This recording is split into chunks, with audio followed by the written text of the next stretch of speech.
Good evening, ladies and gentlemen, boys and girls around the world. So glad to have you here on this blessed Memorial Day weekend. What a solemn occasion it is to know that men and women, and some boys and some girls, have gone around the world and lost their lives for the protection of our nation. There are just not enough words. There's nothing one can possibly say that can utter total and complete appreciation for the sacrifice, the ultimate sacrifice that some have made for this country. All that we can say tonight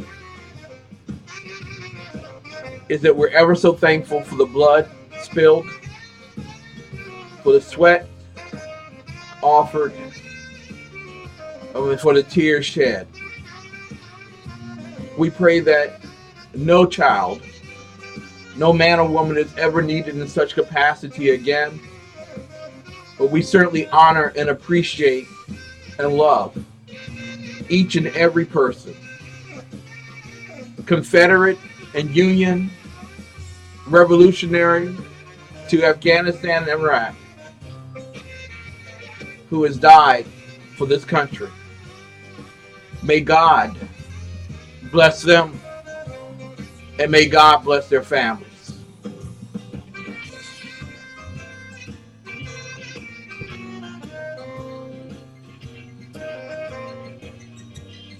Ladies and gentlemen, if we would, in this particular moment, before we even get started, take a moment of silence in honor of those who have sacrificed everything for our nation.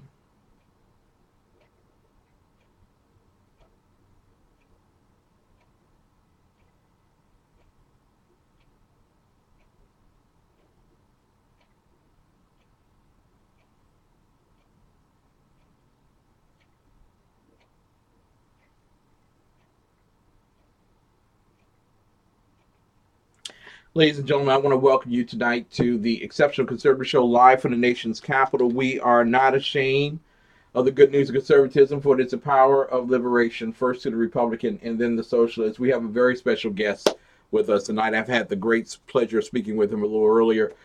Of course, the official economist of the Exceptional Conservative Show and thus the Exceptional Conservative Network is Dr. Brooks Robinson, who is a great man of reasoning and intellect, and you can find his work at blackeconomics.org, blackeconomics.org.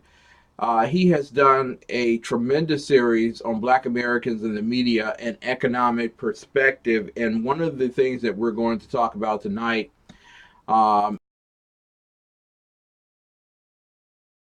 is the power of the media.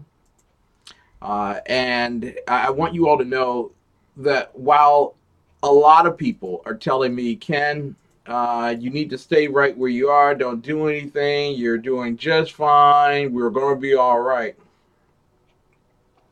I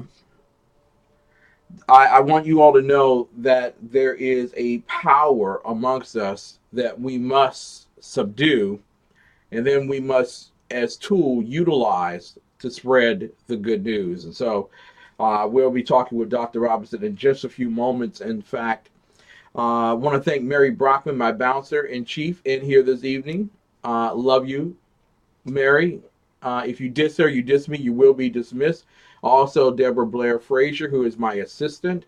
Thank you so much. We love you dearly. And I should present her as a beautiful and brilliant Deborah Blair Frazier, since all the B's are linear that way.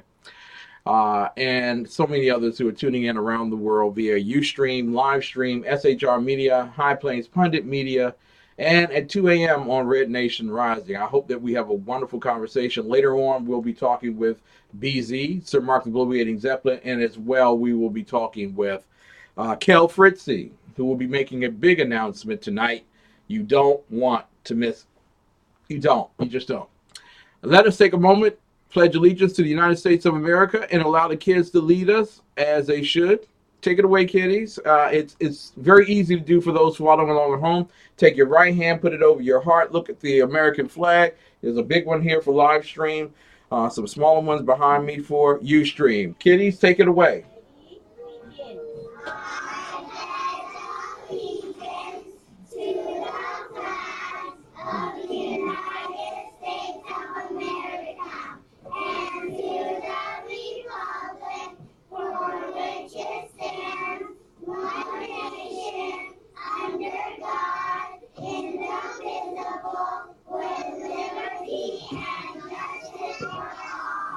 Woo! There you go, ladies and gentlemen. Nothing like the young people leading us in the Pledge of Allegiance of the United States. I want to introduce to some and present to others the director, executive director of blackeconomics.org, the official economist of the Exceptional Conservative Network. Of course, Dr. Brooks Robinson. Good evening, sir. It's a great honor and privilege to have you with us on this Memorial Night.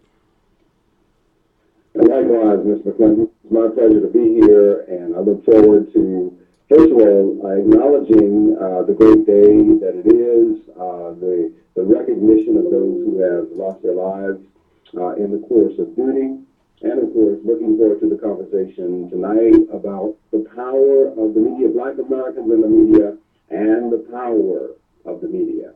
Exactly. Dr. Robinson, you have paved a great pathway for many economists in this country with blackeconomics.org. If you could tell the international audience that we have tonight exactly what is blackeconomics.org? Well, BlackEconomics.org is a forum for discussion of Black economic issues, concepts, policies, and plans. We're talking about economic issues that really apply to everyone, but it also applies more specifically to Black Americans in some respects, and we try to address those issues in an effective way. And of course, we also invite those who have an inclination to do so, if they're interested, to also take up the baton and run with it a bit by discussing Black economic issues, concepts, policies, and plans. We welcome their contributions as well, and they can reach me, of course, at blackeconomics.org. That's once again blackeconomics@blackeconomics.org, and we'd be happy to post their materials as well on the blackeconomics.org website. Terrific. Professor, we're so glad to have you here this evening. This is a very important conversation that we're having tonight regarding the media.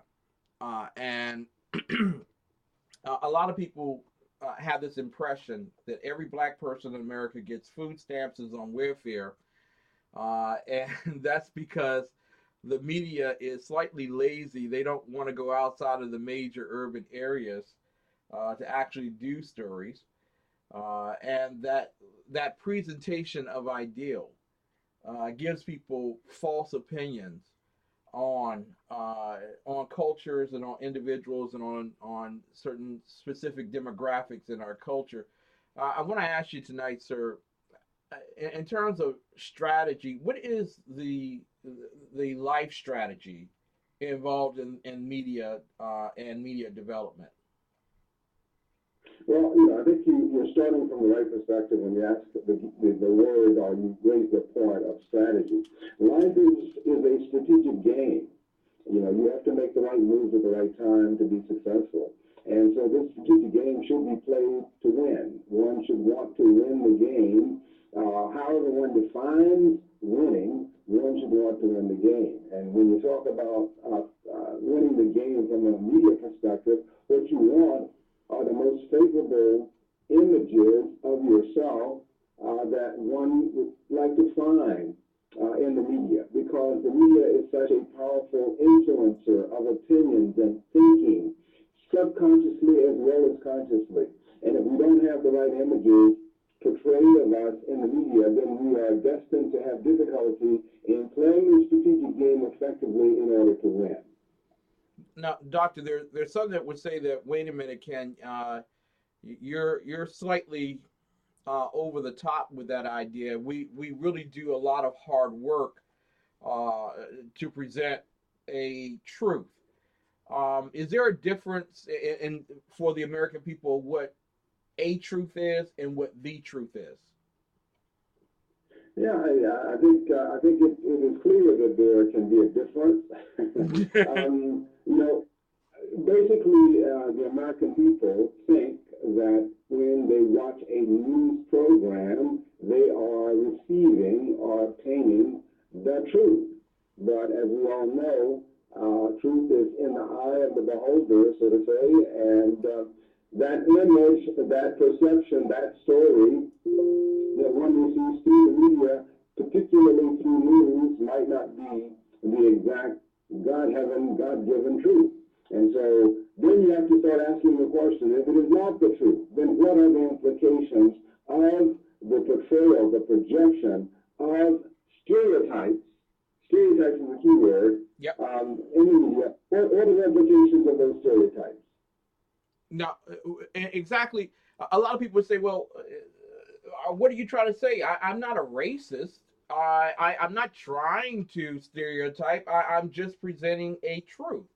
And what type of stereotypes are still existent in the American media today? Well, first of all, we know this. We know that consumption of media is prevalent throughout. But when we talk about the media, we're talking not only about radio, we're not only talking about television, we're not only talking about newspapers and magazines, we're talking about the internet as well. And one of the most prominent media sources today is internet. Everybody's on the internet, one way or the other. If you're alive today, then you are doing something on the internet. And, you know, I'm going to be honest with you. I have MSN as my homepage. When I sign on to my computer, MSN is there. And, of course, we get the flashing of the 10, 11 stories, the feature images and stories that one sees when one signs on to MSN. And what do we find? Well, I have been, you know, I stopped watching television a long time ago, but I have been on the internet, and one of the things that I continue to see on the internet are stereotypical images. So, for example, let me give you some examples. Yeah. In the last year to year and a half or so, I've seen the following types of images, and they're not restricted to these few that I will highlight here. So, there's an image of a black baby and a chimpanzee, and the caption is, "Are chimps smarter than children?" Wow. Why would a black baby get rid of I mean, think about what that means, the image that is implanted in the hearts and minds of individuals. That's just one example. Let's go into a few other examples. The next one that I'll pull out here is game changer for Americans in debt. Okay, this is a story about something that you can do if you are in debt. But who's the person pictured in debt? Well, it happened to be a black male. Let's go forward. Let's take out another one here. Signs your marriage is in trouble and how to fix it. Signs your marriage is in trouble and how to fix it. Well, we know that 72% or more of black children are born out of wedlock, and it is an issue for us. But why do you have to reinforce the image that even those of us who get married, black Americans, and that's what we saw the images associated with that caption were a black man and a black woman, presumably married. Why would you put that image out there with this caption, signs your marriage is in trouble and how to fix it? And I'll give you another one, just to kind of round out the process. Yes. There's one that I saw recently, and it said, the caption read, "The ideal size of a woman's lips." Wow. The ideal size of a woman's lips. Well, we know who was pictured in that commercial piece, and it was a white woman. Why aren't black people's lips the perfect size as well? Okay, so these are just examples of the kinds of things we see in the media that plant images in our hearts and in our minds that may not be portraying the reality in every case. And so then you have to ask the question, what are the implications of seeing such images? How do they penetrate our minds? And then how do they cause us unconsciously to react when we are just conducting our normal course of business? Those images have an impact on how we think and then ultimately how we act. Amen. Ladies and gentlemen, we are talking tonight with the official economist of the Exceptional Conservative Network, Dr. Brooks Robinson of blackeconomics.org. We will be back in just a few moments, and I want to pick up from where that is. A lot of people don't understand why the Exceptional Conservative Network is doing internet TV and why we're moving in a more progressive, well, not necessarily progressive, I would say a better angle in terms of presenting the truth to the American people. And the image that we present is going to have to be one that carries the day. We'll be talking about that when we come back with Dr. Brooks Robinson of blackeconomics.org. It is a complete honor to have him on tonight. We will be right back right after these messages in 2 minutes, 2 seconds.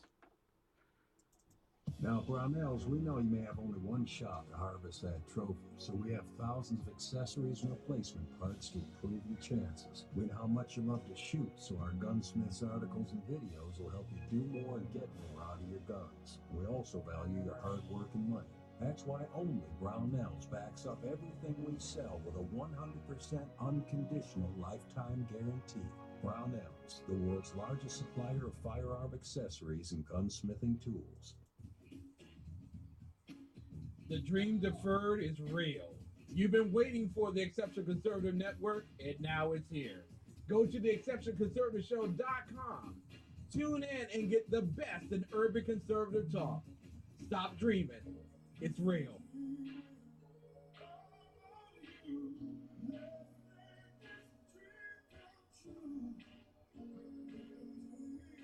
Featuring right thinking from the left brain and doing the job the American maggots won't. BZ is fundamentally changing America one diaper at a time.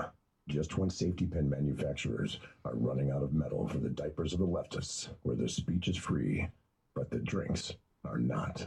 The Bloviating Zeppelin's Berserk Bobcat Saloon can be heard every Tuesday and Thursday night, commencing at 11 p.m. Eastern and 8 p.m. Pacific, where pushback is a requisite art form in and of itself. Let your ossicles be truly liberated when you listen to the Bloviating Zeppelin's Berserk Bobcat Saloon, only on SHR Media Network. No ferrets were harmed in the making of this ad. Ladies and gentlemen, we want to welcome you back to the Exceptional Conservative Show. It is Memorial Day in America. Today we are focused on something I take very, very seriously. It is the image that must be projected to the world regarding all people, but especially African Americans, black, colored, Negroes, however way you wish to apportion yourselves. And I really think that America's major networks, whether it be Fox News, whether it be MSNBC, CNN, or any of the majors at this point, do a terrible job of presenting the image of America. They prefer to present a truth rather than the truth. And so tonight we have with us Dr. Brooks Robinson of blackeconomics.org. And we're talking about that. Dr. Robinson, there's some people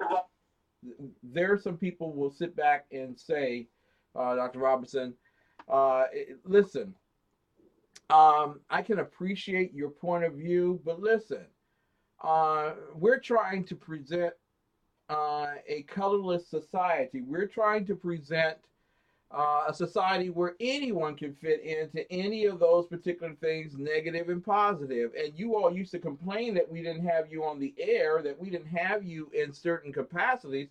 Now you're complaining that we do. Isn't that wrong for us to complain about that? No, it's not wrong to complain. As a matter of fact, anytime someone is experiencing harm, is experiencing some negative or adverse impacts of a particular phenomenon, then they have a duty and a responsibility to complain. So what we know is that historically, particularly on television and in many media fora, one finds Black Americans presented today. Unfortunately, many of those images are comical in nature. buffoonish in nature, and therefore, and in many cases, the images are serious in nature as well. Yeah. But what we know is that ultimately the images that are presented and projected of Black Americans quite often have negative input, and those images enter the hearts and minds of everyone in the society, including Black Americans, which causes us to think less of ourselves than we should, and it causes other Americans, other than Black Americans, to think less of us than they should. Accordingly, when it comes time for one to apply for employment, one will find that one receives, if you're a Black American, less consideration, appropriate consideration for your application. And ultimately, Black Americans, and we've done research on this, Black Americans have a Black-white unemployment gap that is contributed to directly by media images that have negative input to Black Americans. Going to look for a job, something as simple as a job. When we go to look for a job, we find that we're not addressed in the same way as other people in the society, and therefore we will not get the job while others will, which puts us behind the eight ball, if you will, because then we don't have the opportunities to earn income, we don't have the opportunities to increase our wealth, and therefore we have less standing in the society than we otherwise would. Professor, a lot of us have been at this for a while, and many of us have given up and have just accepted the fact that this is just the normal way. Do you accept that? Is there a way that we should play this particular game that we are successful? Yeah, there's definitely a way to play the game, and I think you're playing the game effectively because you're in the process of developing a new network, a network that will present Black issues and images in a positive and effective and truthful, hopefully truthful way, which is designed, will be designed in such a way that the negative impacts that have been created in the past will cease. The other alternative for Black Americans is to abstain from the media. I mean, to some extent, one of the things that one can do if one is not pleased with an outcome is to reject that outcome altogether. I don't recommend that per se because it's important to have information, to have knowledge, and one way to get knowledge is through the media. The question is, are you getting the right knowledge? And so one should go to those media sources that present the most positive and the most favorable and the most truthful images of Black Americans to consume oneself. Because as I said earlier, not only do these images have an impact on others, they also have an impact on us. And we need the most favorable images of ourselves that we can possibly get. Now, in terms of what is the ultimate goal and objective that we should have in terms of this process? Is it to sugarcoat everything and only present, the Bill Cosby image of life? Is that what we should be shooting for? No, again, it should be truthful in nature. It should be balanced. It should be balanced. So when you have a news story on TV and you have the story of, I was in the Washington area last week and fortunately enjoyed myself there, but I heard the story about the murder out at the University of Maryland.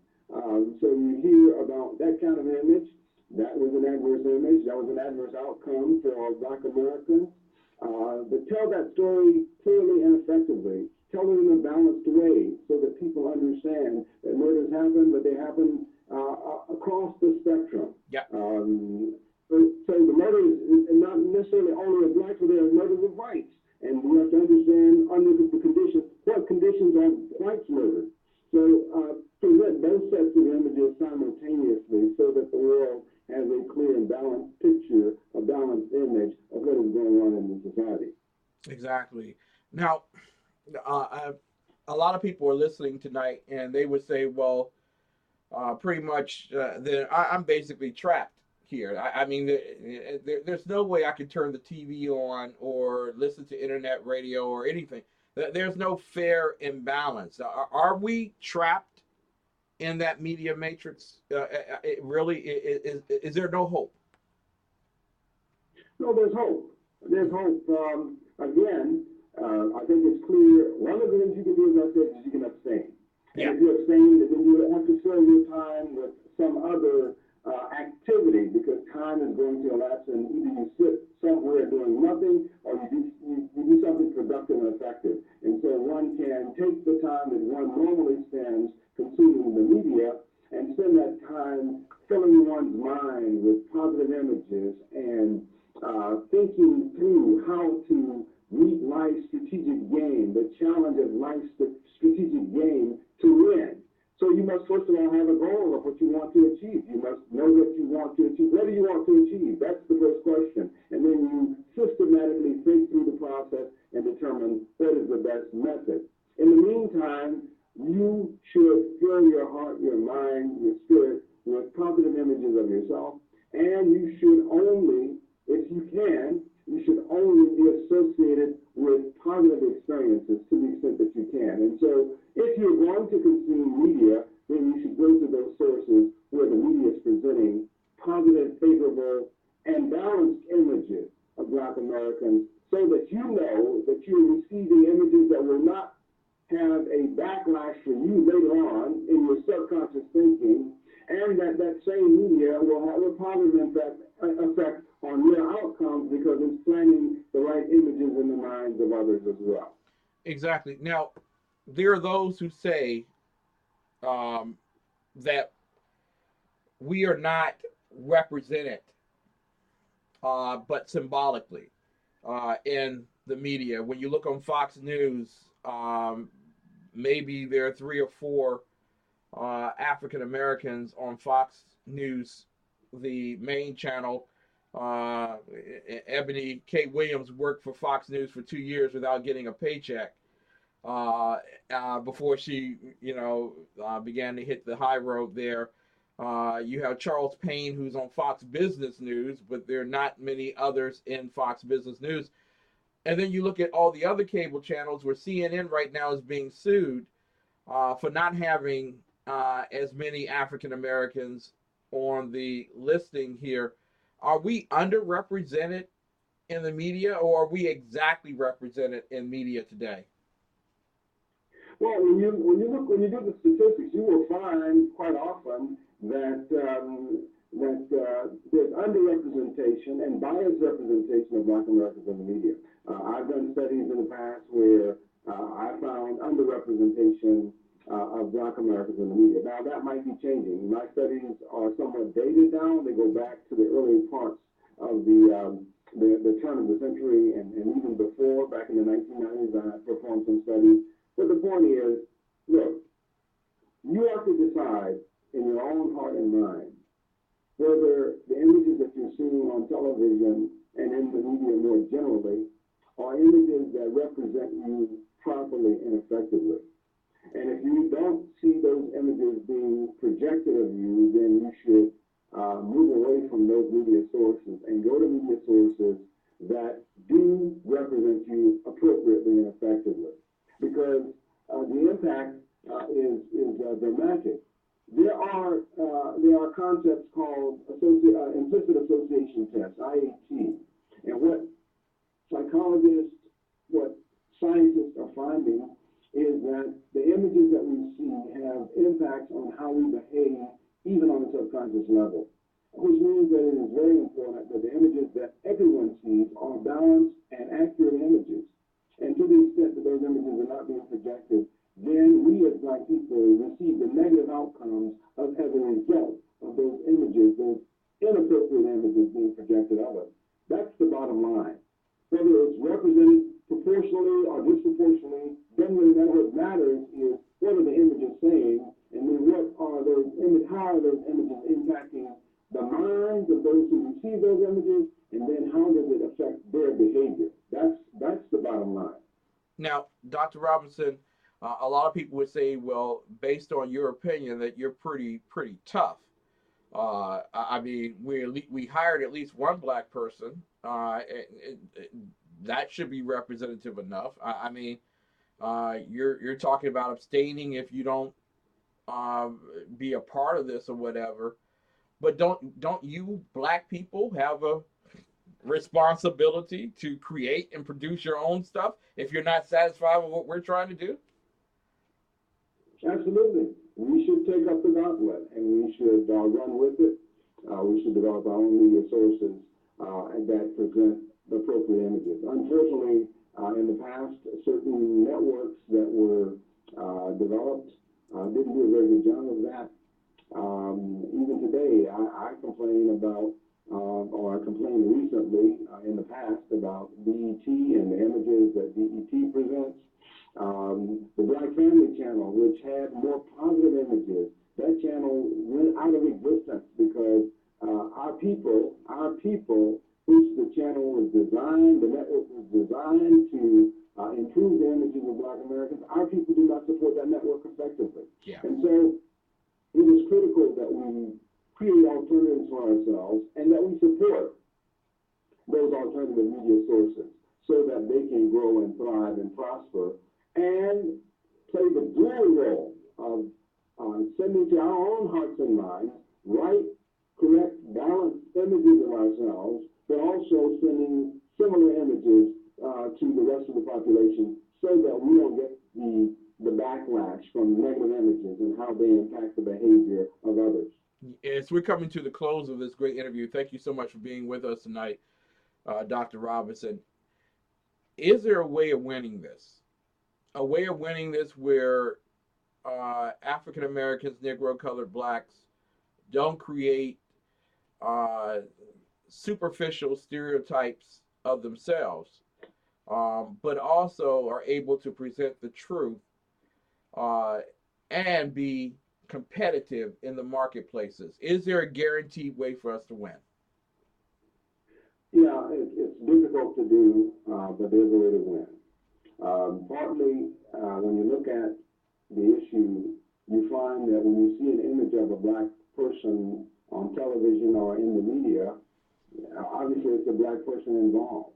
And so the way to win is for every black person, every black American who is asked to be a part of the media, to look at the image that he or she will be projecting and make a decision to reject that opportunity if the opportunity is not going to present a favorable image of ourselves. I don't care what the pain might be associated with that opportunity until we stop just laughing, at the trough just to get a dollar. Yep. So that we can go and spend the money in some unreasonable way.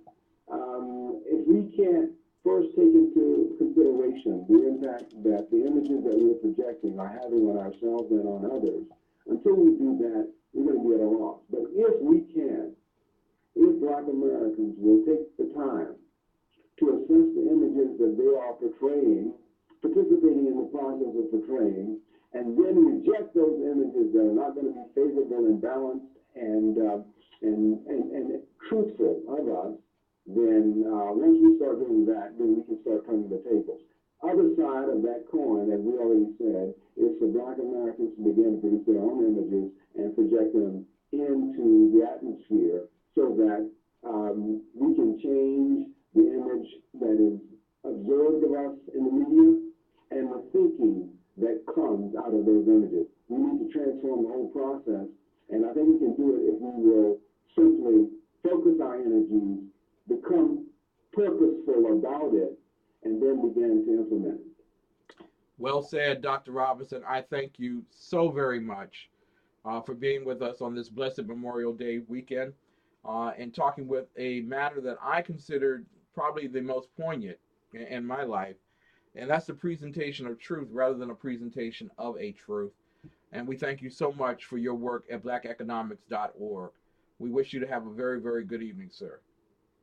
Thank you as well, and thank you, Mr. McClellan, for all of your efforts to help address this issue because it's definitely direly needed in our community, in our areas of influence. And I think that if you continue to push forward, you will find that you will have success, and it will impact the lives of Black Americans directly and the lives of Black Americans indirectly as well. Thank you so much. That's honorable. Thank you so much. I really appreciate you. Have a wonderful, wonderful evening, sir. Likewise. Dr. Brooks Robinson, what a joy to have Dr. Robinson on the air with us tonight. We're going to go to a commercial break. When we come back from that particular break, ladies and gentlemen, I want you all to know that I want to talk about the way we see something and say nothing. It is the measure by which we are allowing the ISIS-like Democrats to destroy history. When we come back, ladies and gentlemen, why Confederate black soldiers are not observed with respect and honor and reverence on a day like this. You're listening to the Exceptional Conservative Show live from the nation's capital. I'm your host, the Exceptional One, Ken McClinton. You are listening to the Exceptional Conservative Network. For more information, go to www.theexceptionalconservativeshow.com. You and I know that American business is built on long nights, hard work, and many sacrifices. We dream of the opportunity of advertising our ideas and products, but our budgets will not allow. What entrepreneur can afford commercial TV advertising rates in urban America? Now you can. Why? It's the spirit of 76. The Exceptional Conservative Network shows and hosts reach more than 250,000 consumers monthly on major partner broadcast networks. Since April 2016, our TECN and TECN.biz websites have over 220,000 visits. We are the alternative media solution for consumers. So what's the bottom line for you? We take your small business message and products into the urban marketplaces, bypassing the corporate media monopolies. 24 hours a day, 7 days a week. On Sunday, July 2nd, 2017, TECN.TV with InItLive.tv and MOUtoday.tv will broadcast live via internet television around the world to over 100,000 free and premium channel subscribers daily. We will also campaign to add over 250,000 alternative media subscribers to our live premium channel network from the 250 major U.S. metropolitan cities. With a devoted international audience and over 1 billion impressions of online advertising per month, our internet broadcasting venue offers a tremendous marketing opportunity for sponsors and advertisers. TECN's broadcasts and websites put you in front of the kitchen table decision makers of America. Contact TECN.TV President Ken McClinton, 202-660-1329, extension 0, or Ken McClinton at TECN.biz, and discover how $76 per month for 6 months can make you a competitive business in urban America. Now, this offer is available for a limited time. After July 1, 2017, our advertising and sponsor rates will increase dramatically. Take advantage of this opportunity for life, liberty, and the pursuit of business success. Contact us today. Hi, my name is Christopher Arnold. I'm the executive chef of Infused Restaurant, and today I'm going to walk you through some of the meals that we prepare here.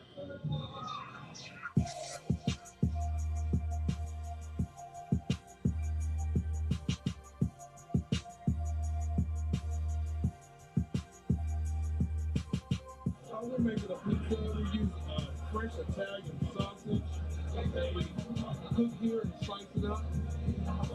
Our pizza dough is in-house made. Our pizza sauce is in-house made. So everything is fresh and ingredients.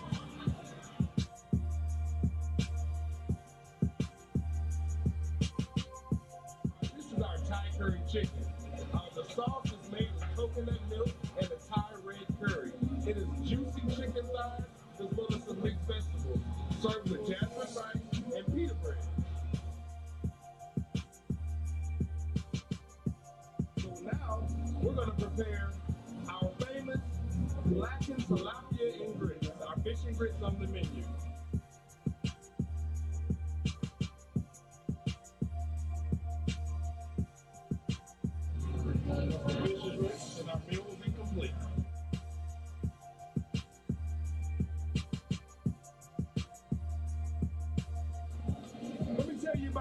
infused heat burgers. But we kick the spice up just a little bit with our infused sauce.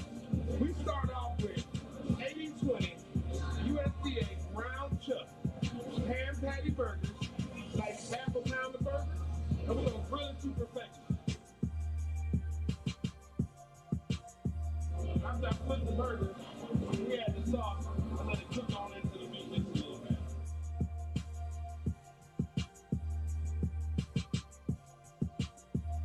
We're gonna add a little bit of pepper jack cheese to this burger to spice it up a bit.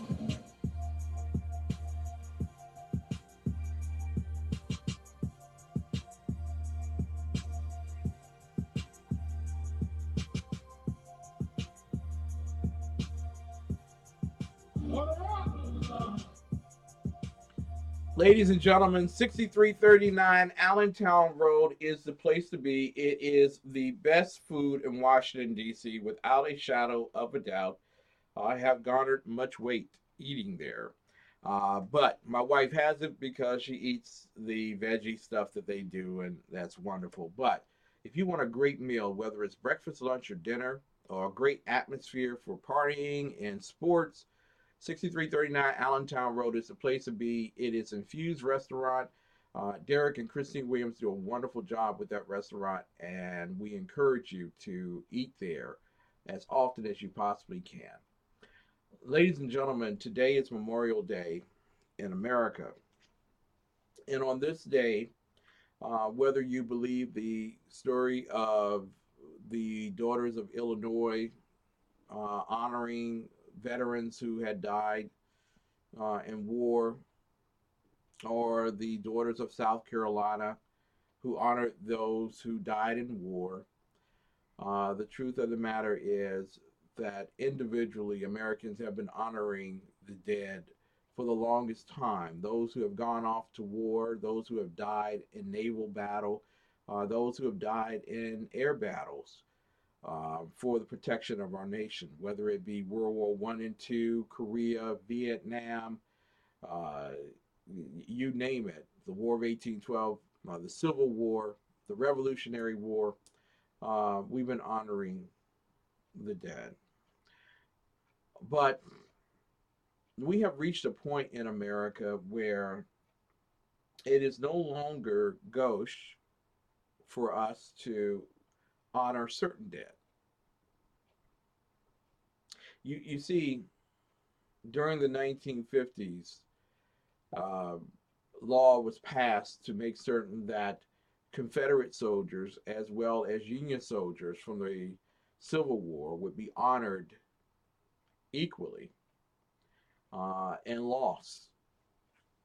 I want you all to know that to this day, as much as we've spent over the past 16 years in Afghanistan and in Iraq and the other nations that we have fought in, there has been no grueling a deficit put upon the people than the entire loss of life during the Civil War. There were more Americans killed during the Civil War than almost all the wars combined that we participated in. Cousin and cousin, brother and brother, sister and sister, father and father, uncles and grandfathers, whether it was Appomattox or Richmond or Atlanta, fought in battles against the war. Now, I'm not going to sit here and tell you that the Civil War wasn't about slavery. Yes, it was about slavery. But it alone was not about slavery. And this is a problem with many on the left. You see, they're into right now the sterilization of their past. I want you to understand something. This is not new. This is not a new thing. The same party, Randy Purim, God bless you. Glad to have you here. Randy and his wife, April Purim, will be following this show at 11 p.m. Eastern Time with the new. So you all stay tuned. Wonderful program coming up. And I also want to take a moment here to congratulate and thank Lacey Steigerwald for her opening show. She had a guest, Steve Beeman, on. Excellent. So we're growing. And in fact, Mondays and Wednesdays will be the first, Mondays and Thursdays will be the first show days that we've had a complete contingency from morning to night to the close of business of just shows. So I'm very proud and very thankful for what we've been able to accomplish. But I digress back to the point I was making regarding the cleansing that's going on, the sterilization of history. You see, the Hittites came to power in Egypt, and before them were the Africans from the south who had founded and created Egypt. When the Hittites came to power, they cleansed the history of the southern Africans. When the Greeks came to power in Egypt, they cleansed the history of the Hittites. And when the Romans came to power in Egypt, they cleansed the history of the Greeks. You see, when people come to power, the one thing that they do not want you to remember is the past. You see, according to the U.S. Constitution, slavery would have ended at about 1800. Not many people know or revere that truth. But one of the reasons why it was not completely destroyed was because the Democrats of that particular day put in a mark of 40 years of silence on the issue on the House and Senate floors. You couldn't talk about it for 40 years. John Adams was a very principled man who was fighting against that, not only as president, but also as a congressional member. And there was great riotousness regarding that particular issue, the silencing, the censoring of Americans about changing the science and the art of slavery. Now, one of the other buffoonery statements that people make is that slavery was only in the South. No, slavery was in the North as well. There were slaves in the North, there were slaves in the South. And in fact, there are writers from the South who spoke of the fact that it is far more oppressive in Boston and New York to be black than it is in Atlanta. Some will say that that's true today.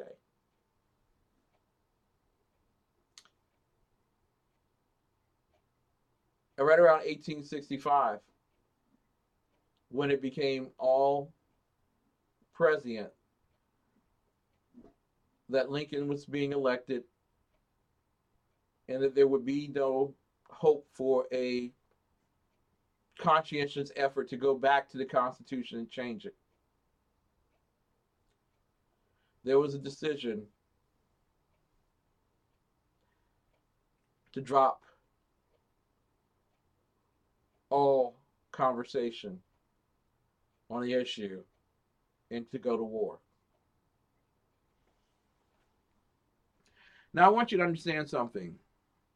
When America went to war, all of America went to war. It wasn't just white America, but it was also black America that went to war. Now, many of you always say, well, you know, we were able to pay off the Civil War. Yeah, but they did that with a 5% tax. And they were able to pay it all off.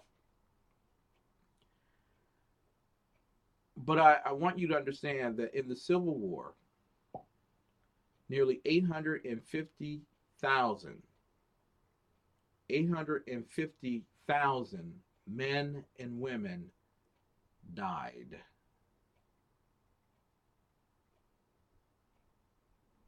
That is more than have died in all of the wars that we fought, whether it be the 30,000 that died at Spotsylvania, the 23,515 that died at Stones River, Antietam, 22,717. There were those who were killed, and then there were those who were wounded. When we look at the total amount, you're looking at almost 2.5 million people who were involved in the Civil War who either died or were injured. It was the bloodiest conflict in the history of America, and blacks and whites fought on both sides. Let me give you the example of one. This was written by the 37th Texas Army. They say, although the Confederates did not officially enlist blacks until March 1865, some states allowed them to serve on a local level as early as 1861. Nobody really knows how many blacks actually served in the Confederacy. Some estimates go as high as 50,000. A Union officer noted in his diary shortly before the Battle of Sharpsburg, Wednesday, September 10th, at 4 o'clock this morning, the rebel army began to move from our town, Frederick, Maryland. Jackson's forces taking the advance. The movement continued until 8 o'clock p.m., occupying 16 hours. The most liberal calculation could not give them more than 64,000 men. Over 3,000 Negroes must be included in this number. These were clad in all kinds of uniforms, not only in cast-off or captured United States uniforms, but in coats with Southern buttons, state buttons. They were shabby, but not shabbier or seedier than those worn by white men in the rebel ranks. Most of the Negroes had arms, rifles, muskets, sabers, bowie knives, dirks, etc. They were supplied with knapsacks, haversacks, canteens, etc., and they were an integral portion of the Southern Confederate Army. They were seen riding on horses and mules, driving wagons, riding on caissons and ambulances with the staff of generals, and promiscuously mixing it up with all the rebel horde. That's Union Sanitation Commission Inspector Dr. Lewis Steiner, September 1862. Ladies and gentlemen, blacks were involved in the Civil War on both sides. The unfortunate thing is that there are those who wish to cleanse it so that you will not know that there were black Confederate soldiers, and on top of that, want to cleanse it so that you do not know that it was those who were on the left today, the Democrat Party, that created the atmosphere of unrest in our country, anarchy, as to fight against the Constitution and to keep people enslaved. I say on this moment, honor the black Confederate soldiers, because many of them fought for the same thing that those on the Union side were fighting for as well: freedom.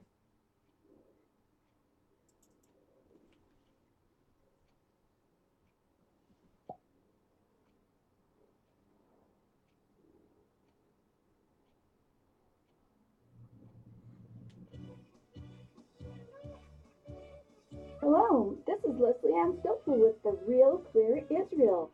Join me every Sunday morning at 10:05 Eastern Time on the Exceptional Conservative Network, where we'll be discussing Israel with guests from Israel and around the world. That's The Real Clear Israel, 10:05 Sunday on the Exceptional Conservative Network. You are listening to the Exceptional Conservative Network. For more information, go to www.theexceptionalconservativeshow.com. Hi, my name is Willie Lawson of The Willie Lawson Show here on the Exceptional Conservative Network. We have a brand new show on at 9 a.m. Monday through Friday. We are bound to make you think. We are bound to make you see things differently. We are bound to push you into action for not only your community, but your country. That's the Willie Lawson Show on the Exceptional Conservative Network, 9 a.m. Monday through Friday. See you there.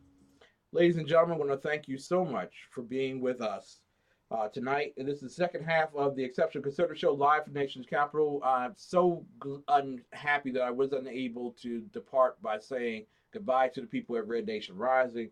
You know I love Red Nation Rising at 2 a.m. on the Liberty Channel. Thank you, Ron Phillips and the family, for covering us that way. Covering us live, HP Pundit Media and SHR Media. Thank you all so much for that. Live stream, Ustream going on. But the most important stream is your stream, you tuning in, and looking forward to the great future that we have in the media as we are going to supplant Fox News. I know you're listening now saying, man, is he crazy? Man, is he arrogant? You got to be. With the great bounty, the great harvest God has given me of just superstars in conservative talk, I have no other place to go but up. We'll be right back with more of the best right after these messages. From the war front to the streets of our nation's capital, men of faith, Dr. Michael Jones, the underground professor, and Kenneth McClinton, the exceptional conservative, bring both constitutional gravitas and spiritual perspective on today's issues to the most influential Christian urban talk show. It's a new day on New Day, Black and Red.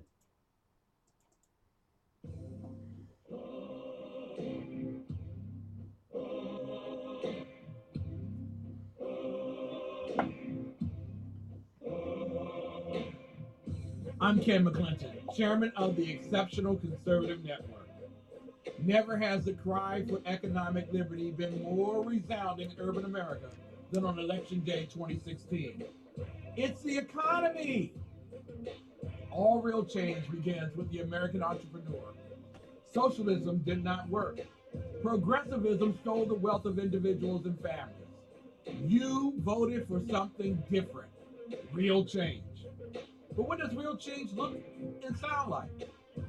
It looks like Las Vegas, and it sounds like Freedom Fest 10. Freedom Fest, the world's largest gathering of free minds, is the popular liberty-minded conference at the beautiful Parish Resort in Las Vegas from July 19th to the 22nd. Hear the voices of the urban freedom movement: Deneen Borelli, Larry Elder, Gina Lofton, Helen Rowley, Juan Pablo Agrande, and Zayad Abdullah. Share ideas with powerful liberty movement figures like Steve Forbes, Jim Rogers, Anthony Scaramucci, Jennifer Grossman, Naomi Brockwell, Denise D'Souza, John Stossel, Lisa Kennedy, Peter Schiff, and our keynote speaker this year, William Shatner. Your money, your liberty, your freedom, your city. Come for the real and return with the change. Register now at freedomfest.com for $100 off the regular registration rate when you use the all caps code TECN. We'll see you there. Meet Jason. He was really excited to start growing his business with social media until he realized how complex and time-consuming social media can be. It's difficult to manage multiple social networks and accounts. It's hard to monitor what's happening on social media, follow discussions, and engage with new followers. It's time-consuming to publish updates throughout the day, track and analyze how effective posts are, respond to fans and followers in a timely manner, and gain new customers. The list seems to go on and on. Jason quickly becomes discouraged. How could he ever do all of this and still run a business? He was ready to give up on social media until he found eClincher, the easiest way to manage social media. Jason was amazed how straightforward and simple it is to use eClincher. With eClincher, Jason is now able to leverage the power of social media without having to dedicate several hours a day. He can easily organize all his social media accounts in one place, efficiently plan and schedule his posts ahead of time, engage with his followers, understand the effectiveness of his efforts with powerful analytics, find new customers, and much more. In order to tell your business's story, simplify the process of managing your social media, and analyze results, Sign up with eClincher today.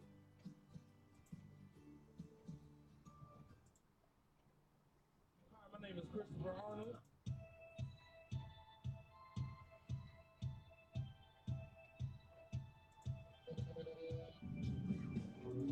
Hey, it's Jersey Joe from the Reaver, Common Sense. You can catch me every Wednesday night, 8 p.m. Eastern Standard Time on shrmedia.com. It's every Wednesday night, 8 p.m. Eastern Standard Time, shrmedia.com.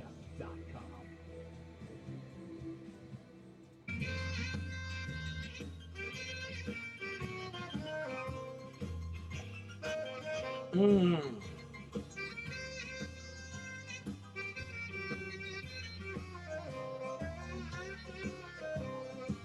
Yeah.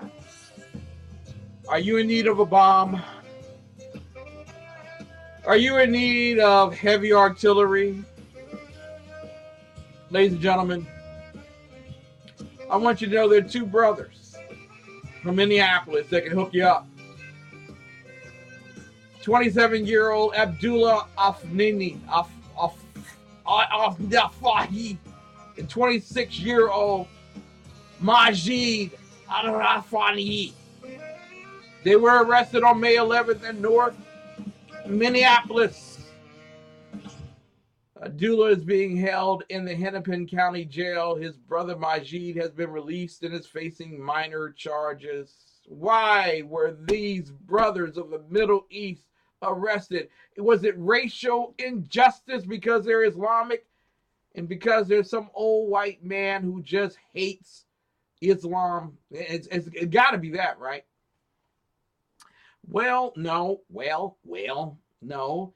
WCCO TV has confirmed that both Homeland Security and the FBI are involved in the investigation, which started outside a federally subsidized senior housing project.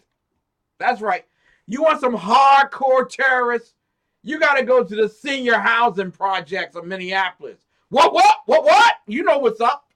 You know what? You know how we packing. You know how we carry. A Good Samaritan confronted the men about littering from their car. The man, who asked that his name not be used for fear of his safety, said the brothers jumped out of their car, moved aggressively toward him, and used the N-word. I suppose that must have been nighty or naughty or something like that. He then called police. Isn't it good that you don't cuss at old people because they will call the police on you? I'm just going to let you know. You don't cuss at them. No slick moves. Abdullah Afahiyah and Majid Afahiyah. Hairball. Sorry. Inside the brothers' car, the police found a loaded AK-47, a rifle, a handgun, a grenade, large amounts of ammunition, and what will later be identified as bomb-making materials, including a drone. Yes, right, kiddies. Hey, ask your parents for a drone for Christmas so you can use that ammo that you've always been storing up in your room. There you go. Abdullah had recently been released from jail after serving time for a weapons conviction. He is now facing a single felony weapons charge. His brother Majid has been released from jail and is facing a low-level misdemeanor charge. How low-level can you get for bomb-making material? What is that? What is that? What's a low-level charge for bomb-making material? You tell me. The Good Samaritan is outraged the charges aren't more serious. I agree with you. For what they found in their car, that is way too light. However, criminal defense attorney Joe Tumburino, who is not affiliated with the case, says prosecutors are doing what they can. These people have been charged with what the prosecutors can do right now. He said, adding that more charges could come down later. Abdullah Fahi is being held on $200,000 bail, which is an extremely high amount for the charges he faces. His brother, who is out of jail, did not immediately return phone calls. Probably because he was out back making bombs. I don't know. WCCO TV also reached out to the FBI and Homeland Security. The FBI responded that it has no comment on the case. So just want to let you know that if you are in the market for bond making materials, Minneapolis, Minnesota is the place to be. Just want to let you know, I feel like you hurt yourself when you say some of those names or whatever. So glad to have all these great people. The Bloviating Zeppelin will be up in just a few moments. We will get ready to give them a phone call. Claudia Cheek, we love you. The beautiful, the brilliant Claudia Cheek. The beautiful, the brilliant Deborah Bear Frazier. Kel Fritzi, the beautiful and brilliant Kel Fritzi, will be on with me in the latter quarter of our program. Mary Brockman, who is singularly the most beautiful woman in the world outside of my wife. If you diss her, you diss me, you will be dismissed. She's my bouncer in chief. Don't start nothing, and it won't be nothing. And then Randy Perm, who show the new with Randy and April will be on right after our program. And so glad to have him in the chat room. Y'all stay in the chat room at 11 p.m. Eastern time for the new. They are a wonderful team, Randy and April. They really are. Wow. See, I think I injured my throat trying to say that. I don't. Oh my goodness! Can y'all change y'all names when y'all get here, like to maybe Johnson or something? You know, nobody wants to say all that. We don't want to practice that. That hurts. That really does. Of course, there is a gentleman who is far above any that you could probably ask or think when it comes to oratory skills, as well as the ability to discern things and put them out in a way that you can possibly understand them. Sir Mark, the Bloviating Zeppelin, and we are so glad to have him come on the program tonight. Let us get Sir Mark on the air right now. He could probably say those names a whole lot better than I can. Sir Mark, the Bloviating Zeppelin from bloviatingzeppelin.net. If you're not reading it, you're probably illiterate. Good evening, Sir Mark. It is an honor and privilege to have you on the air. Konnichiwa. Hi, konbanwa. I can tell you're hungover from Baywatch. You know, the funny thing is, I actually did go see it. Really? Yes. Did you stand in line for a refund? Well, I think I can sum it up in 3 words, if you're ready. Okay. Save your money. But let's not forget, Dwayne Johnson wants to be president. Really? Yes. All right.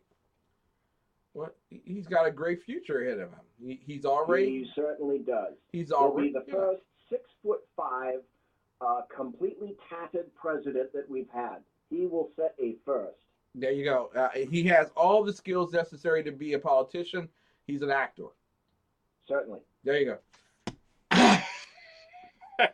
And you can see how successfully that worked for Arnold. If only Arnold could have proven he was born here, he would have been president of the United States of America. Yeah, well, he wasn't. He wasn't, and he'll be the first to tell you that.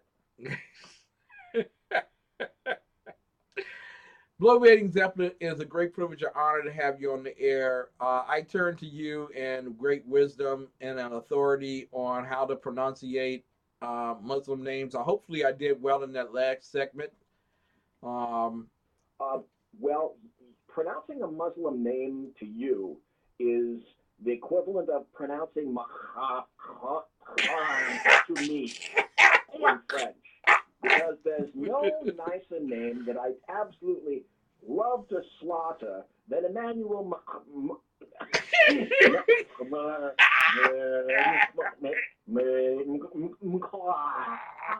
that guy. Here's another guy that learned a lesson running in politics. Remember Jesse Ventura?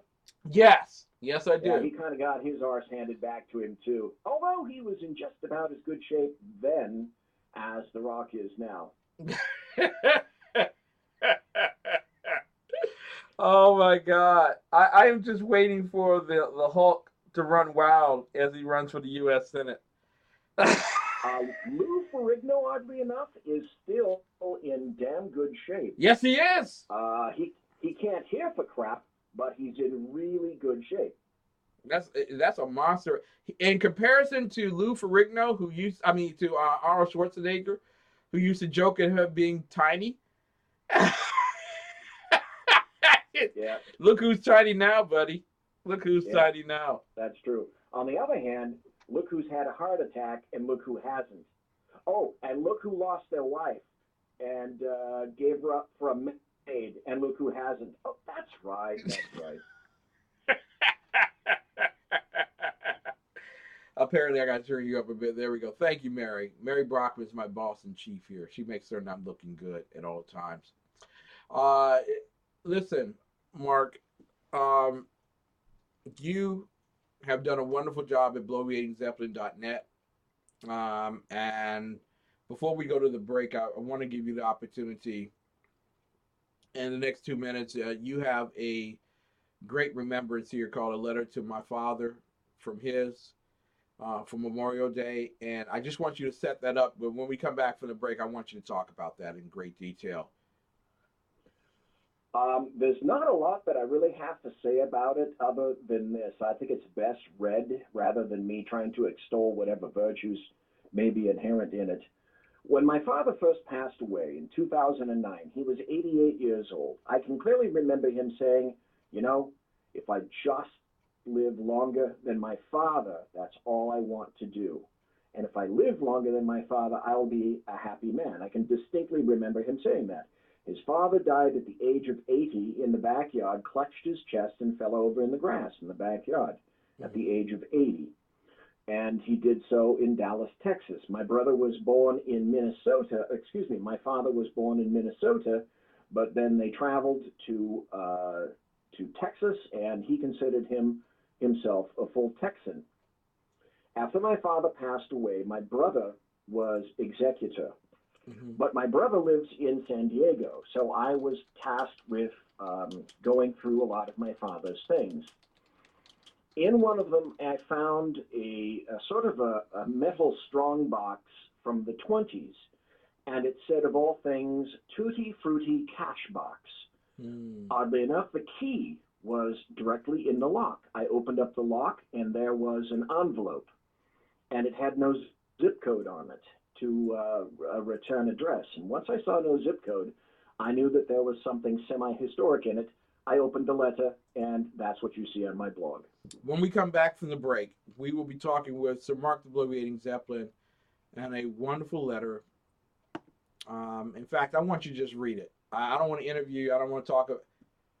On a night like this, on a solemn occasion, a blessed honoring of our military martyrs, I want you to read that letter.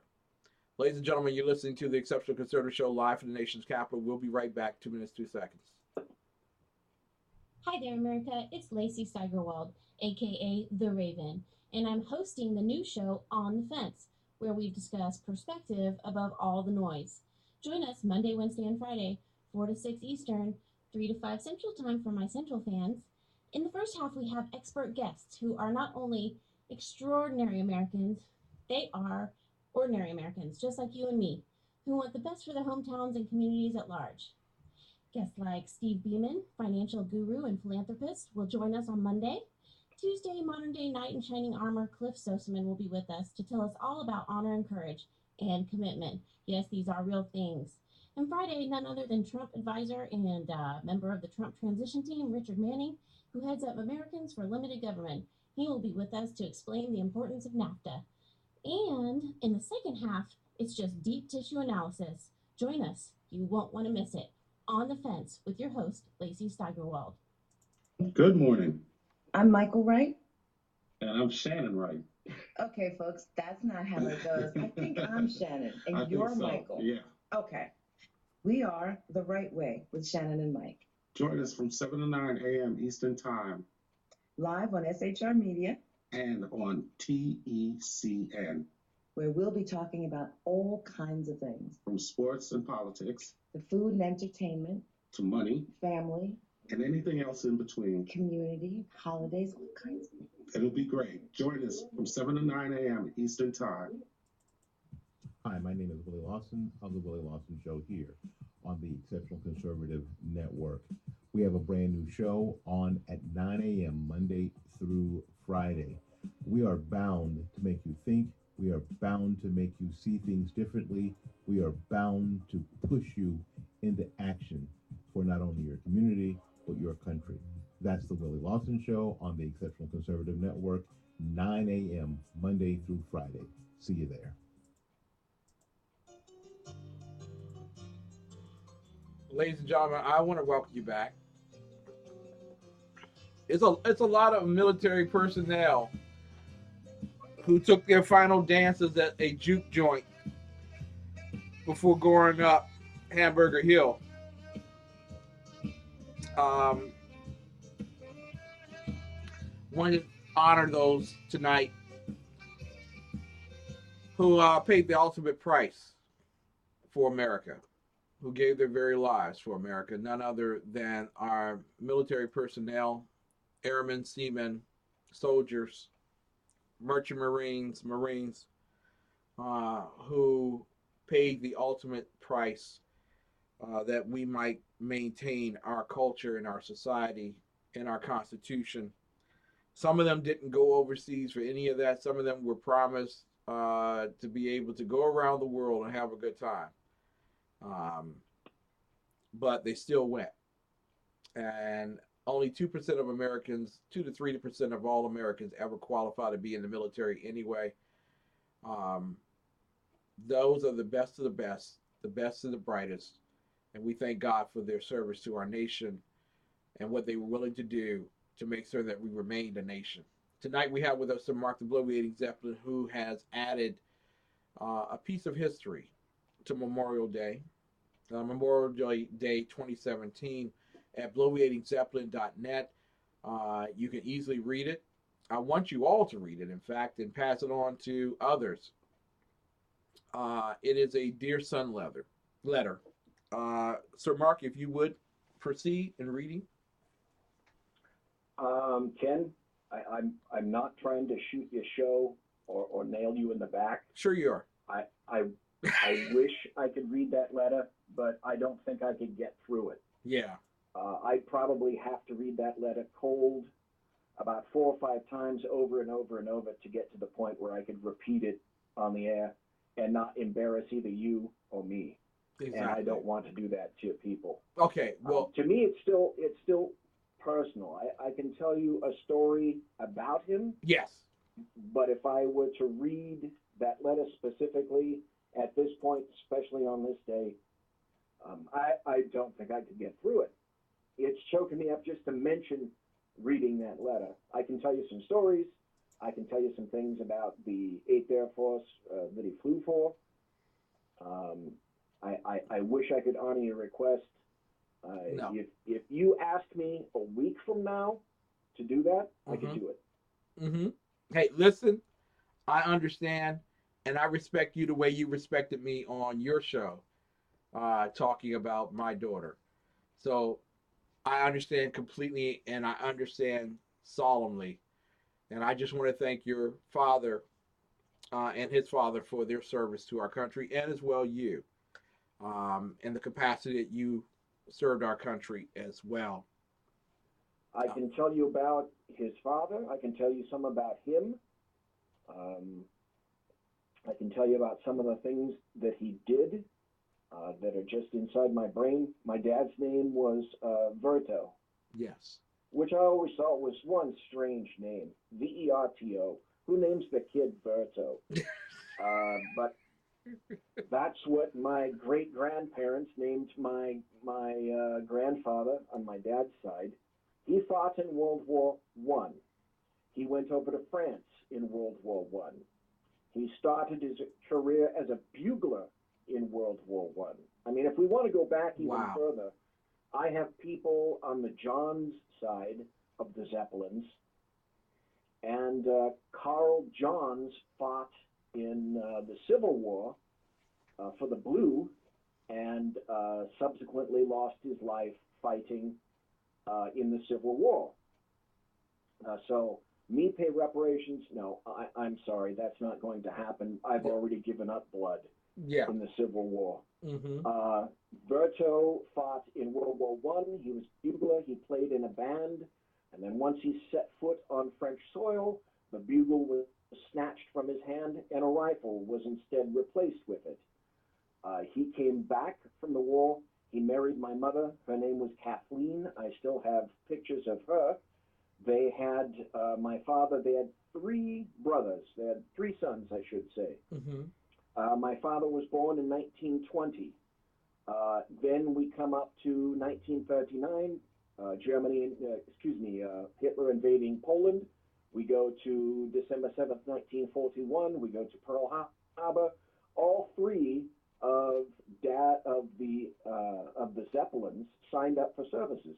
My father volunteered for what was called at the time the U.S. Army Air Corps. Mm.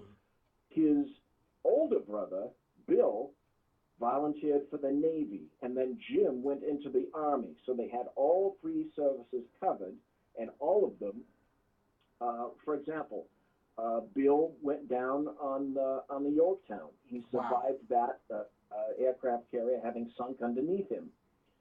And then Jim was in the Army. There's another wonderful letter that he wrote about his experiences in the Army that I haven't published yet.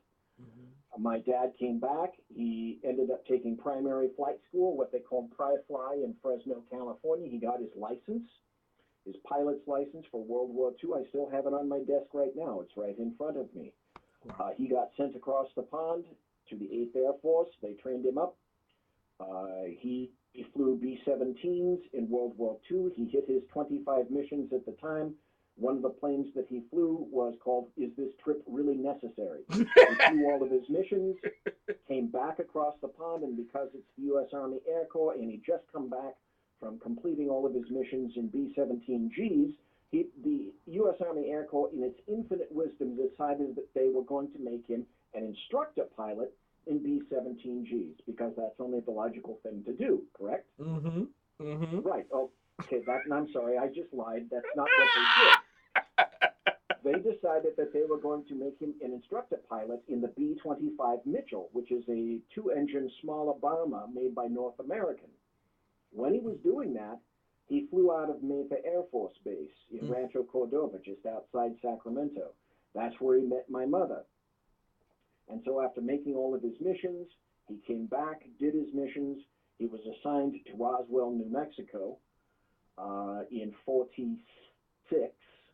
Mm-hmm. Was assigned to Pecos, Texas, and then came back, and the rest is history. He eventually made full bird colonel and retired a full bird colonel in 1980, and that was his military service.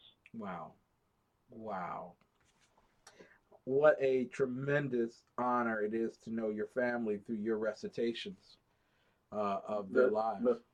The sad thing that I find is that despite all of these sacrifices for the literally hundreds of thousands of individuals who sacrificed on behalf of the United States, we're so easily willing to give up our freedoms these days, which is essentially a slap in the face to all of the men and women who died supporting this country. I think perhaps that more than anything else is what irritates me about the current state of the United States, is it has no sense of history.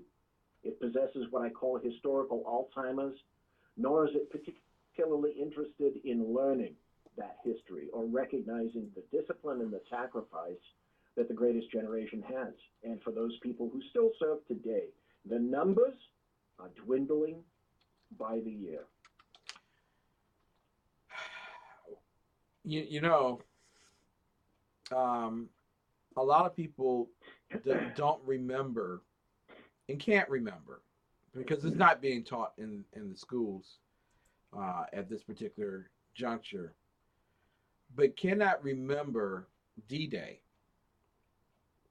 which was probably the most poignant battle after Antietam in American history. Antietam suffered, by the way, the greatest loss of American lives in the history of the United States in one day. We lost in Antietam what we lost in Vietnam. Wow. Wow. Here's another small fact for the 8th Air Force.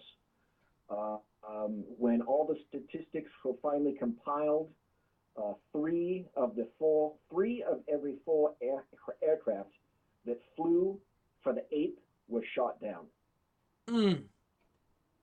They had the highest loss rate of any group in all of World War II.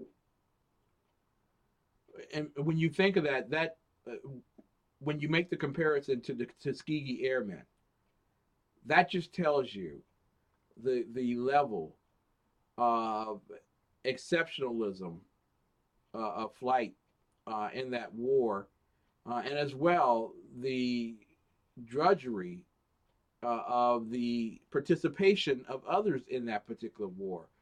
Uh, the number of soldiers that we have lost in battles to protect other nations like Germany and France and Great Britain and Italy and Spain, Japan. And when you have the G7 conference and the NATO conference, and there are those who are standing behind or to the side of the President of the United States, Donald Trump, and they're giggling over the fact that the president has just put us out there on blast, that we're not holding up our fair share, we're not making it a payment. And then we come to Memorial Day where, I mean, when you look at what price we paid for D-Day, is it not disappointing? I'll use that term, and you can use others. Disappointing to know that the Europeans have gotten to the point where they don't respect what we did to protect them from the Nazis, from the fascists, and from the communists. Angela Merkel recently said that she can no longer count on the United States or Britain. And to Angela Merkel, I would say personally, I think that's absolutely appropriate, because where you're attempting to take Europe right now and Germany, I would submit that those two sovereign nations should follow Angela Merkel absolutely nowhere. The person that runs France is Angela Merkel. It's not Emmanuel Macron. Mm-hmm. In terms of that, I'd like to give you another stat about World War II, and then I'd like to read a very small poem for Memorial Day. Yes. On October 14th, there's a day called Black Thursday in the 8th Air Force. That was 1943. After that one mission, 121 B-17s needed some kind of repair before coming back to flying status. That means that only 93 aircraft, 1/3, came through with no damage of the 251 B-17s that crossed the coast to that target. That's just in one run. Then there's a poem that goes like this. It's called The Death of the Ball Turret Gunner.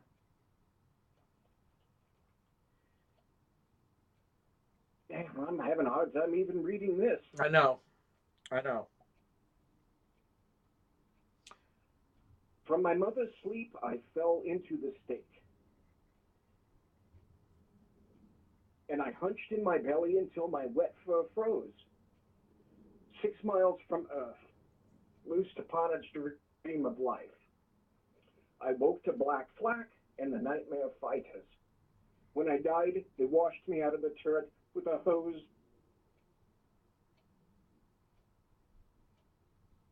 And this is how Europe honors Americans today. Mm-hmm. Thank you very much, Angela Merkel. We really appreciate it. Thank you, Macron. Go down to the beaches of Normandy and count our crosses. Mm.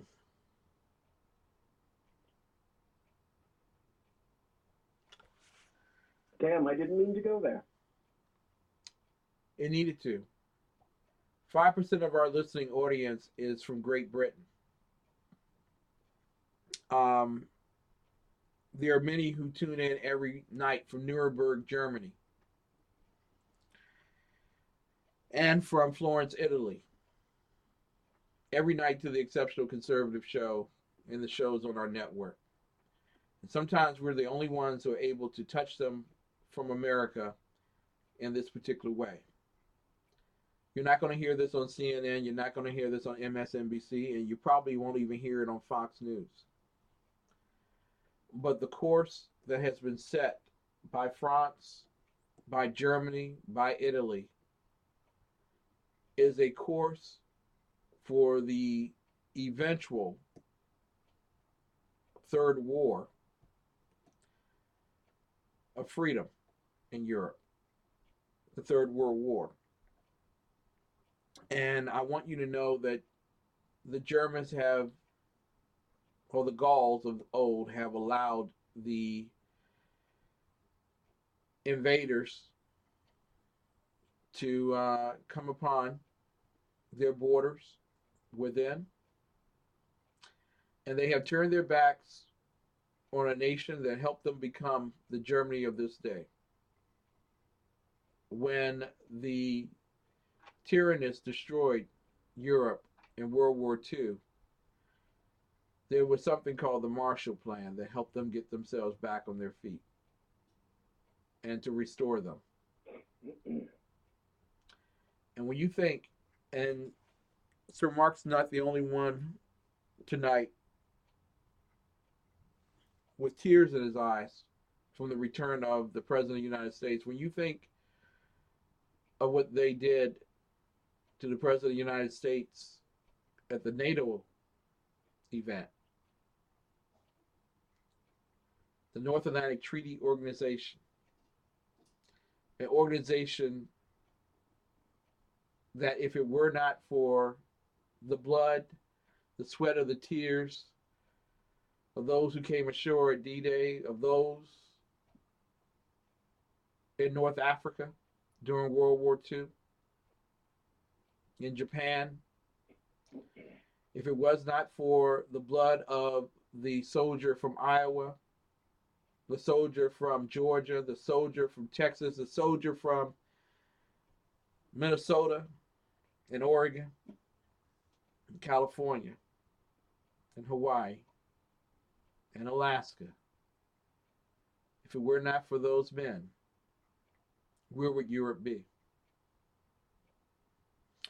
Give you the opportunity for final words tonight. And I know that this is very tough for you, and I thank you so much for coming on tonight, Sir Mark.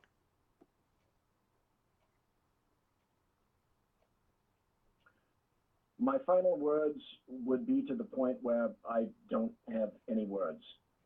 I'm not going to say what I think of what some people term European leaders across the Atlantic. I'll say that for another day, and I won't disgrace your show with going there. I think you have an idea what I feel and what I think. Yeah. Memorial Day is a wonderful day. It's unfortunately one that's sullied with doing everything but remembering what Memorial Day truly means.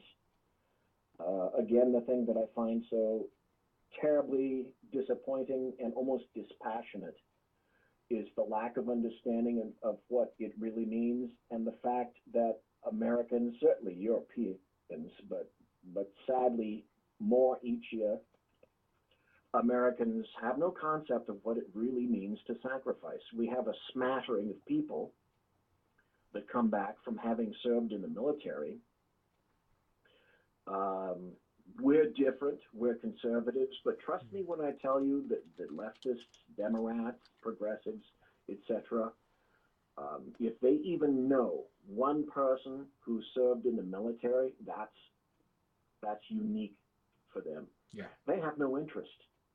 They have no interest in speaking to anyone from the military, understanding their world, the sacrifice. They are completely removed from that, which means that what I fear is this, that we already know there is a massive, massive disconnect.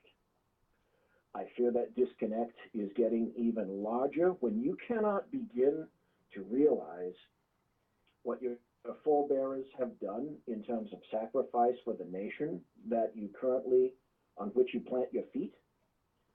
And the disconnect is so large, I don't almost even know where to begin. Yeah. It's bad enough for people in their 40s, 30s, and 40s, but for the people in their teens children, people in the early 20s. I almost have, I don't have words for it. And that is why people of those ages find it so easy to buy the argument of people who take advantage of historical idiots. Mm-hmm.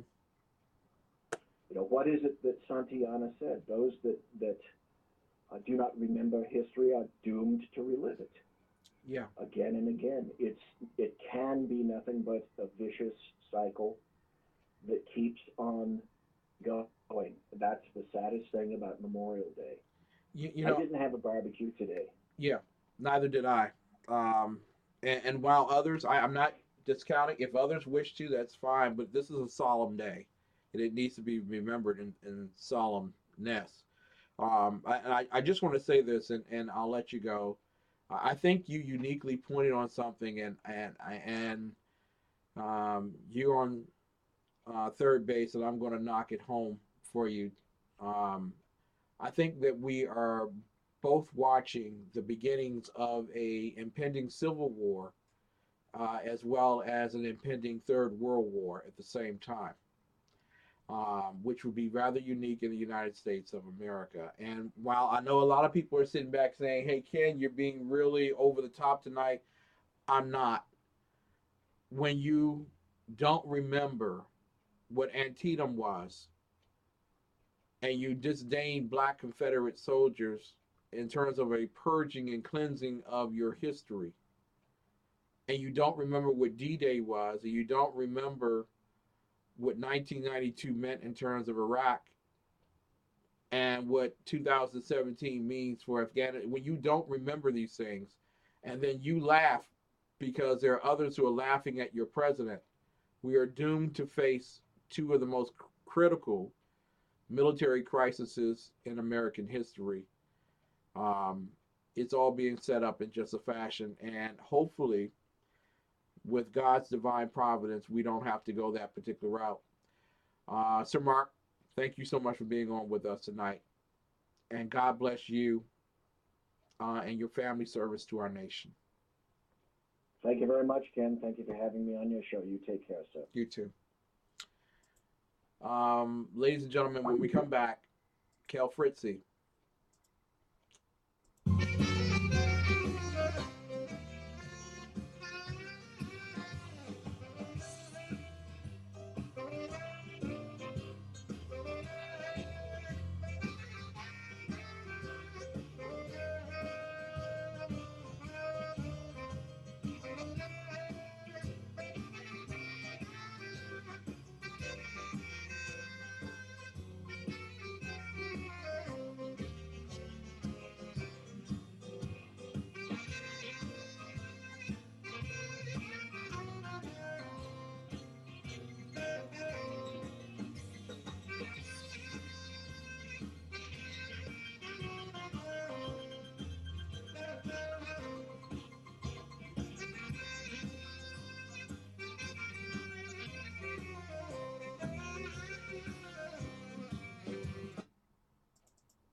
Our amazing hosts at the Exceptional Conservative Network broadcast 24 hours a day, 7 days a week. However, sometimes they get lonely. Be the solution for HLS, host loneliness syndrome. Join us for advice, delightful conversation, and debate in the world's best form. The Euro Pacific Bank TECN chat room. Go to theexceptionalconservativeshow.com right now. Join us in chat by clicking on the TECS tab, Bible study tab, or TECN tabs. The host you'll save makes TECN amazing. We'll be back after these messages. You've been waiting for it, and we delivered. The Exceptional Conservative Network at theexceptionalconservativeshow.com. The best in urban conservative talk from sea to shining sea. Stay tuned for the best, the brightest, the truth.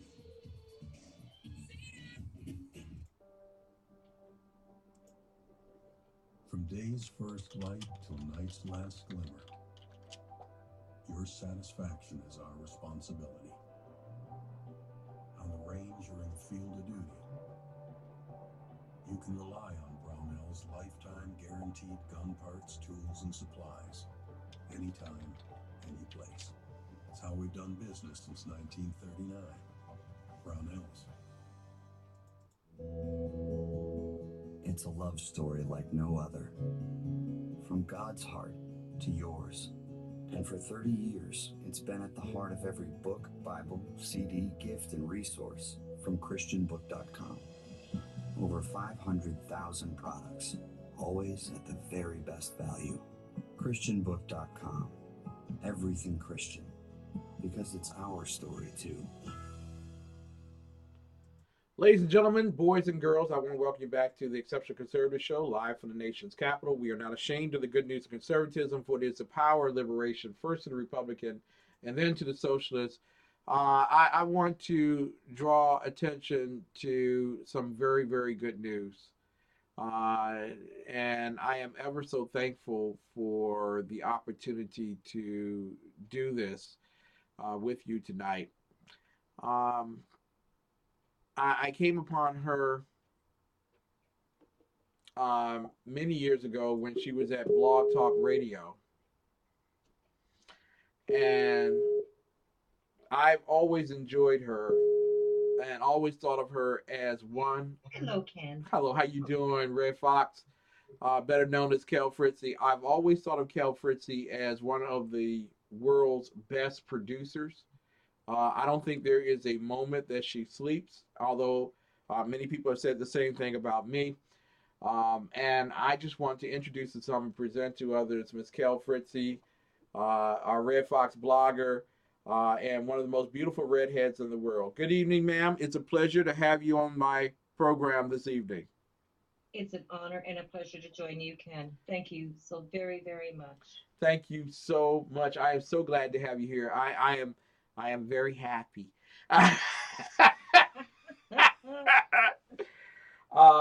Listen, on this Memorial Day, there is some good news, and we had a great conversation this afternoon, and I want you to go ahead and make your big announcement to the world. Ladies and gentlemen, it is going to be my honor and pleasure to be the latest addition to the Exceptional Conservative Radio Show family. There you go.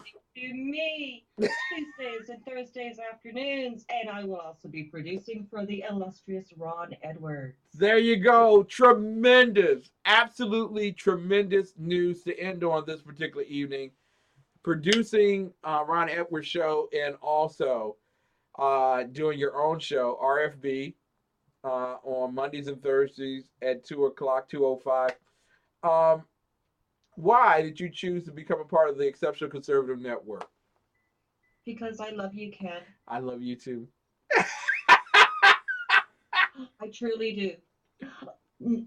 Actually, on top of that as well, not only do I admire and respect everything that you do. There we are. I knew I would find the volume to shut down here. Oh, no, I have been an admirer of yours for many, many, many years. And I was so proud of you.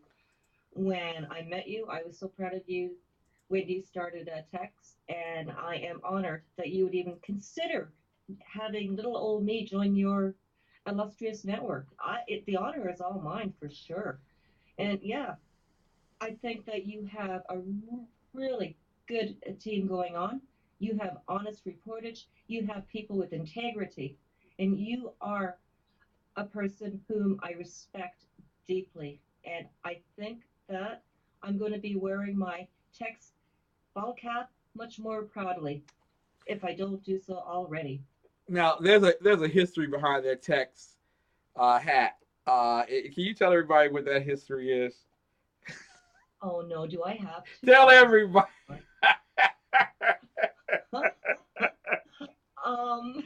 Okay, Ken. Dave Milner, the unpleasant blind guy, he bought me a TECN ball cap for my birthday. a couple of years ago. And I promised Ken that I would make sure I got a picture of me wearing nothing but that ball cap and a bikini.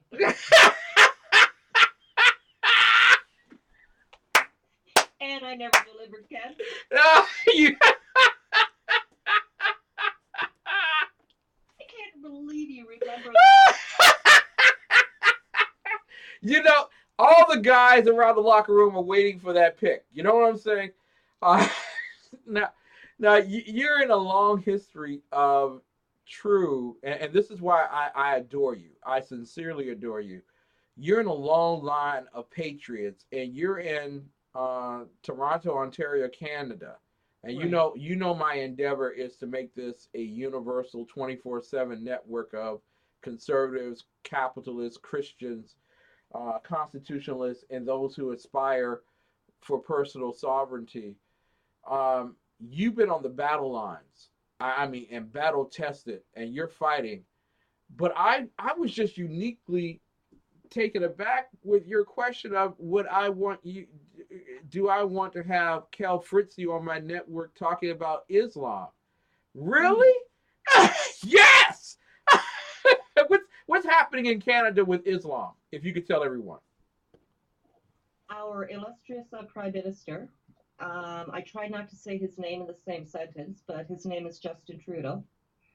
He is very, very much a supporter of the Islamic movement, it would seem. Politically, we're having quite a few issues up here. The biggest battle that we're facing right now is this Motion 103, which is a private motion that was introduced into Parliament by a backbencher by the name of Iqua Khalid. She has decided that it's about time that Canada confront its Islamophobia and xenophobia and racism and treatment towards Muslims in Canada. So she introduced this Motion 103, which was approved in Liberal majority Parliament for study. And it comes back to Parliament sometime in the fall. Now, the thing is, what is it really upsetting us is that the thing is that they already enjoy the same protections as any other minority or majority group, religious group, any group in Canada underneath our Constitution, under our Bills of Rights and Freedoms.